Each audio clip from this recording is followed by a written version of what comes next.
I am an audiologist and speech language pathologist. Welcome to Sparkling Activities. On this YouTube channel, we share different creative and innovative activities using simple and easily available household objects, and we post a video every Wednesday. So as you all can see, I am going to share 4 different activities using a waste cardboard or a futta.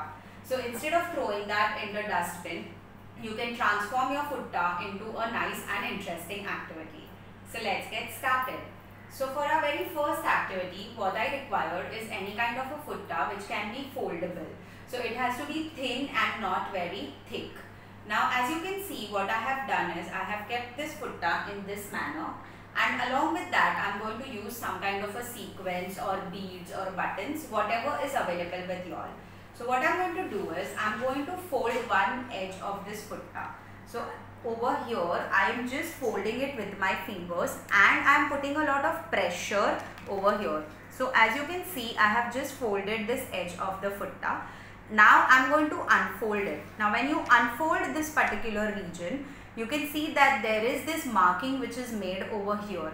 So you don't really need a marker pen or a pencil or anything to highlight this. Instead, you have to visually attend to this particular marking and you have to place these ticklies on this marking in this manner.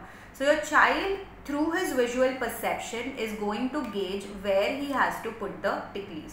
So as you can see, this is a very fun and an interesting activity. You don't really require a paper or a pencil for this. You just can decorate this. So then what you can do is you can fold the other edge of the futta and maybe use some stickers or some other kinds of sequences to decorate this material. So this was the activity number 1. Now let's move on to activity number 2.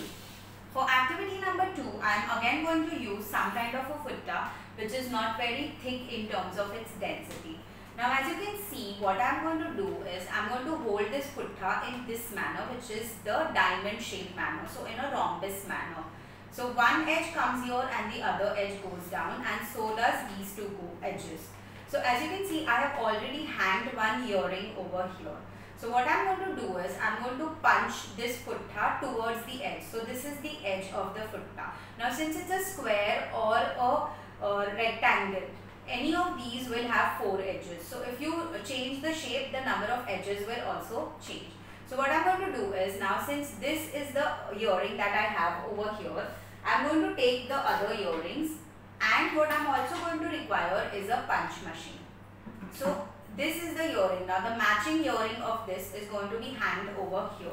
So you can either take earrings which are having a screw along with it, or something which can directly be hanged on the futta. So I am using this earring which requires a screw. Now in case you feel that your child may find it a little difficult, then you can use these earrings which can easily be hanged over here. So I have made this hole over here.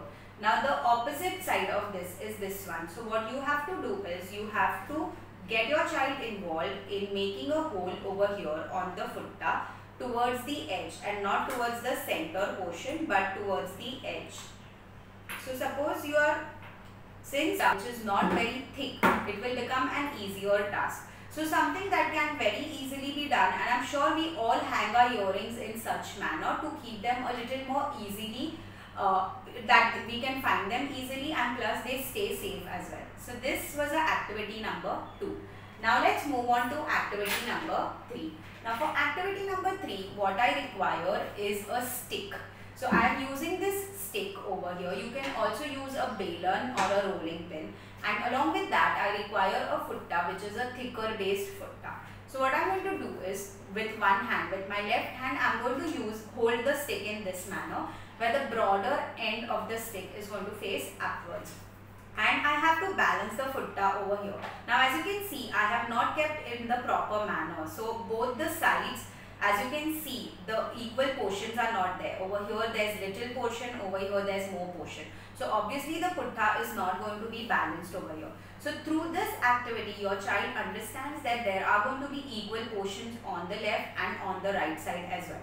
Now to make this activity a little more complex, you can hold the stick in this manner, where you are holding the narrower end facing upwards, and again you can do the balancing activity. Also, you have to try and ensure that your hands are stable, because the more your hands will move, automatically what will happen is the putha or the board that you're trying to balance on the stick will keep moving. So this was activity number 3. Now let's move on to activity number 4. Now for activity number 4, what I have done is I have taken a book cover and I have cut it in the shape of a pentagon. Now to teach our children that a triangle has 3 sides, a square has 4 sides, or a pentagon has 5 sides, what you can do is I am taking this pentagon. Along with that, I have taken these number cards. So what I have done is I have taken visiting cards, and on the other side of the visiting cards, I have written numbers 1, 2, 3, 4 and 5. Along with that, I am going to require some blue tack. So you can either use a blue tack, you can use a gum, Fevicol or anything.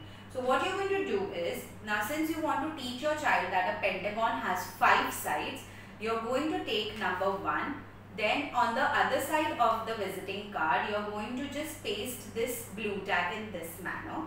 And then you are going to take the first side. Now suppose this is the first side. I am just going to paste this over here, that this is number 1. So in a similar manner, what I have to do is I have to paste all the visiting cards. Now your child will automatically understand that a side is something which starts from one end. So this is one edge and it goes to the other edge. So this is one side. It is not that these two are counted as one side. Only this is one side and this is one side. So in this very fun and interesting manner, your child also learns the concept of the number of sides. So this was the activity number 4. So what we have tried to do is use the puttas and make them used in a better and creative manner for our children to learn different concepts. So these were our 4 different activities for today. I hope you all liked the activities. Please go and check out our previous videos as well. They have a lot of fun and interesting activities. So please do like, share, comment and subscribe to our channel, Sparkling Activities. I will see you all next Wednesday with another interesting object. Till then, happy playing!